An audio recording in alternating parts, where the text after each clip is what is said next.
Our tour guide, Ezra, just shook his head. He said, ain't no pigs over here.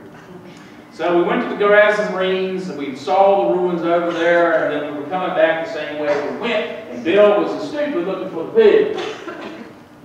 We got to this point, and old Ezra saying, ain't no pigs here. There are no pigs. There are no pigs. When we got there, we got to the spot, and sure enough, there was 2 emaciated goats and 1 beef cow. And Bill swore, oh, I knew there were pigs. I knew there were pigs. I said, no, brother, those are goats. So I named him Bill the Swine from there on. But there's still no pigs on that side. But the pig part would have meant that he had to go into a Gentile community. So this young man goes there. He's still starving. He recognizes, hey, I'm an idiot. He should have recognized that again, that he wouldn't have had a problem. He says, I'm an idiot. My father's hired servants are at least living a life of substance.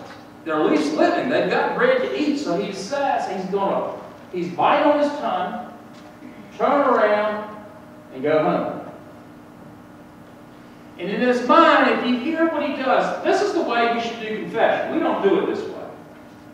Hear what he says in his confession.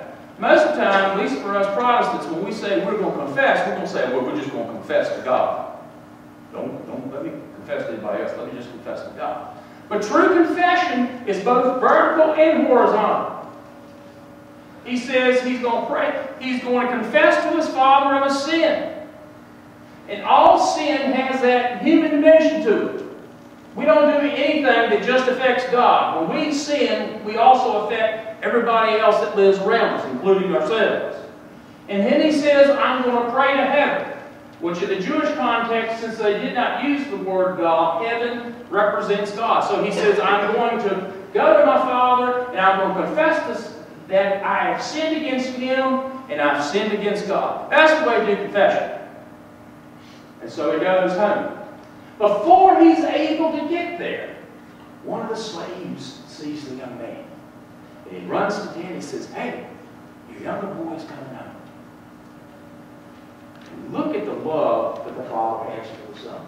He doesn't wait for the Son to come back.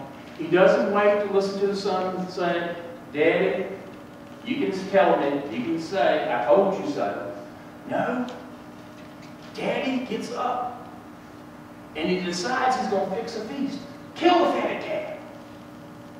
We're going to have a party. And he runs to bring the Son, and before the Son really can get out all the confession that he wants to get out to him, Daddy embraces him. That's true love.